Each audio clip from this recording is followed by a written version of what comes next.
Hi everyone, this is Manoj, your German trainer. In this session, I am going to tell you some alternative uses of possessive pronouns. How and in what sense all possessive pronouns can be used.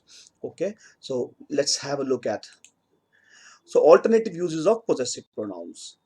Now, these possessive pronouns putting ig together. So if we remember possessive pronouns, so ich, mein, du, dein, sie, ihr, wir, unser, ihr, euer, sie, ihr. Now, putting ig together with possessive pronouns become adjective. Okay, and adjective ending is always e with there. So have a look at this one. So these adjectives are simply being used same as adjectives. They are meinige, die meinige, das meinige, die meinigen, den meinigen, die meinige, das meinige, die meinigen, and so on and so forth. Everywhere it is used, right?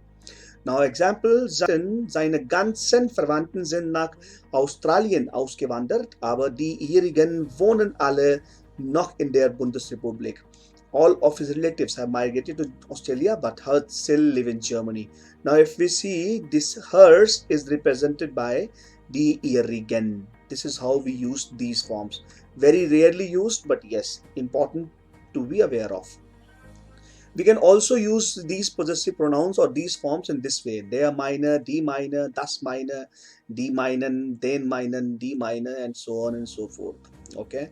Now, der meine, der deine, der seine forms are used in the same manner. Okay.